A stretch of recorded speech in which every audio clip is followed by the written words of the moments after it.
Hello, my name is Dr. Lisa Campbell, a healthcare professional with 28 years experience. In this video, I would like to provide you with an introduction to medical coding. You may ask, what's the purpose of this video? Well, I think that there is a lot of confusion, misinformation out there about what medical coding is. And in this short video, I really just want to provide a basic understanding of what medical coding is. So in addition to being a healthcare professional for the last 28 years, I've also taught medical coding since 1997. Now, before I begin with this video presentation, I do want to do a couple of disclaimers. Number one, the views that are expressed in this video reflect my personal opinion based on my experience and research. Additionally, during this video presentation, I am going to provide you with a very short walkthrough of the coding process. During this walkthrough, I'm going to be using several coding manuals, one of them which is known as CPT, or Current Procedural Terminology. This code set is owned and a registered trademark of the American Medical Association. So I think the first thing that is important for you to understand is that there are two main organizations that actually certify coders. On their respective websites, you can actually view the different certifications that they offer, as well as the requirements for taking those exams. Now, there are other organizations that do offer certification in coding, but if you look at job ads, once you go to their website and see what credentials they offer, you'll see that these two are indeed the two primary organizations. So I think it's first important to understand the role of the coding specialist and some of the settings that we work in. So number one, a coding specialist is a professional that reviews patient records to identify the diagnoses and the procedures that reflect the services that were provided to the patient. After we identify diagnoses and procedures, using coding manuals, we convert those words into numbers. In terms of the setting, coders can work in hundreds of environments. Some of the most common are the hospital setting, inpatient or outpatient, surgery centers, nursing home, home health. We can also work for emergency departments, rehabilitation centers, insurance companies, and yes, we can work for the government, the federal government, agencies such as the Veterans Administration. In the United States, as mandated by the Health Insurance Portability and Accountability Act, also known as HIPAA, there are 5 code sets that we utilize. Those 5 code sets are the ICD-10 system, which is divided into ICD-10-CM for diagnosis codes and ICD-10-PCS for procedures for the hospital. This is one system. The second is Current Procedural Terminology. The third is the HCPC system. Fourth, Current Dental Terminology. Fifth, National Drug Codes.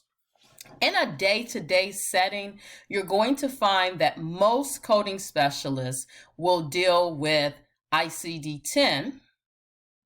If they are hospital inpatient coders, ICD-10-PCS, and then CPT is utilized for outpatient hospital services and when we're coding for the provider. HCPCS is utilized for durable medical equipment such as walkers and wheelchairs, just to name a few. So what skills do you need to have to become a medical coder? So the first thing that I will tell you is that you have to have a solid foundation in what is known as the language of medicine. So you must learn medical terminology, anatomy and physiology, human diseases, and pharmacology. You must also become familiar with the health record and the different forms that are in the health record. Healthcare is a heavily regulated industry, and so you must be familiar with some of the most common regulations that we are required to follow. The medical record is documented by a healthcare professional, and sometimes the record is unclear or it's incomplete, and we have to query the physician or the provider for clarification on what's documented in the record so that we can ensure that we assign the most accurate codes to the patient's encounter. A coder specialist has to be detail oriented, must be able to communicate. We also have to have analytical skills. You have to be a researcher, you have to be an independent thinker, and you have to have computer skills. Now, after saying all of that, let's talk about the role of the coding specialist with a demonstration. So, for purposes of our demonstration, we have an established patient that is seen in the office for a chief complaint of shortness of breath and fatigue. The physician performs a detailed history, detailed examination, and medical decision-making is of moderate complexity. The final diagnosis is pneumonia, and in the office, the physician provided and interpreted a 2-view chest x-ray. So, as part of the coding process, in addition to all the skills that I mentioned, each of our code sets has different rules and regulations. So let's first talk about the patient's diagnoses. The patient came in with shortness of breath and fatigue. And once the physician performed the office visit services, also known as evaluation and management, the physician determined that the patient had pneumonia. So, in the United States, the code system that we utilize for diagnoses is called ICD-10-CM. So, this is an ICD-10-CM manual, and what I'm going to do now is walk you through the process of actually locating a code. So, first up, the coding process begins in what is known as the alphabetical index. And for this patient, our diagnosis was pneumonia. So the index is sort of like a dictionary because the terms in the index are in, again, alphabetical order. And so here you'll notice the word pneumonia. Now, in our documentation, and let's go back to our documentation so you can see, we do not have any further specificity about the pneumonia. And so our index is giving us a very generic code of J18.9, which is the basic code for pneumonia without any further specificity. So the next part of this process requires me to verify the code that I have identified in the portion of our manual that's known as the tabular list. And the tabular list is also in a particular order, and here it's in alphanumerical order. So notice J18.9 says pneumonia, unspecified organism. All right, so now that I have identified my diagnosis codes, I now must go back and identify the procedures and services that were provided. So I'm going to now take out my other code manual, which is CPT, or Current Procedural Terminology, which again is a registered trademark of the American Medical Association. In the CPT manual, there is also an index, and so I'm going to start there. And for purposes of this demonstration, I'm going to go a little backwards in terms of how I select the code. I'm going to start with the easiest code first, which is my X-ray. All right, so let's get that focused in so you guys can see it. All right, so I'm going to start with the main term of X-ray. And because this was a chest X-ray, I'm given 71045 through 71048. And let me dim this light a little bit so you can see. So again, chest 71045, 71048. Now you'll also notice under chest there is mention of computer aided detection, but our patient didn't have that documented in our record, so we can't code what was not documented. So my index is telling me to look up these codes. So then the very next thing I must do is go back to the what's known as the tabular or numerical list of the code manual, and I'm going to be looking for the chest X-ray codes, and let's see here what we have. So now by the time you do all that turning, you're like, wait a minute, do you remember what type of chest X-ray it was? So let's go back and take a look. To view chest X-ray.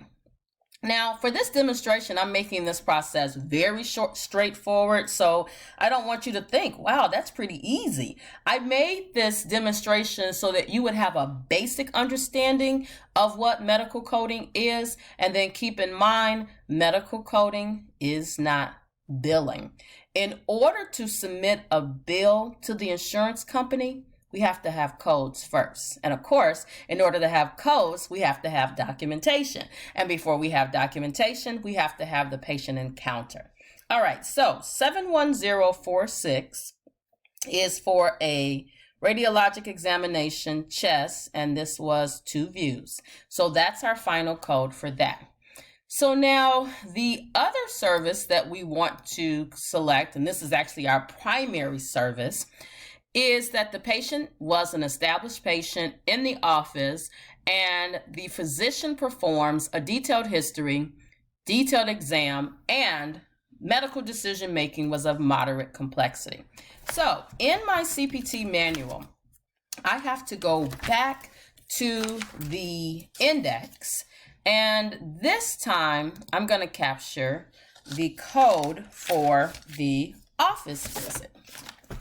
All right, so let's see what we got going on here.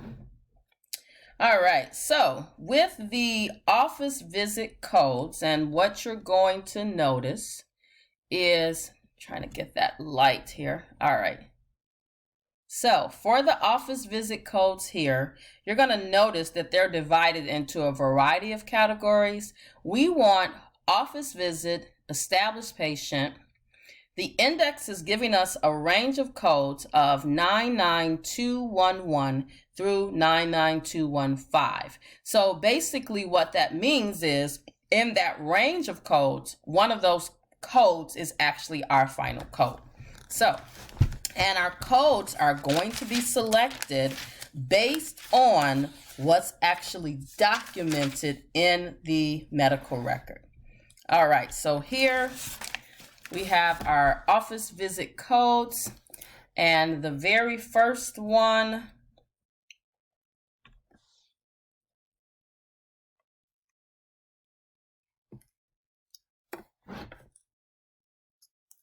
(99211). This is established patient in the office. This is generally what we call a nurse visit, so I'm going to skip on past that. Now, do you notice with the codes underneath them, they're indicating problem-focused history, problem-focused exam, straightforward medical decision-making? These are actually what are known as components for a service. So let's go back to our documentation, because we need to see, what did our provider document it? Well, they documented a detailed history, detailed exam, and the medical decision making was of moderate complexity. So our job as the coding specialist is to figure out, well, which code provides that content. So I'm looking at the different codes, and here I see 99214 office visit, detailed history, detailed exam, moderate complexity medical decision making. So for this particular patient, I have 3 codes, 2 CPT, 1 ICD-10-CM. I have 99214 for the office visit. I have 71046 for the chest x-ray.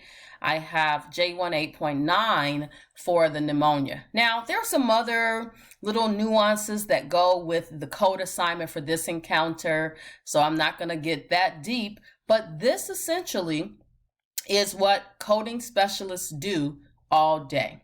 Now, if you want to know more about the coding process, you can contact us today via one of the methods listed here. Thank you so much for listening and have a great day.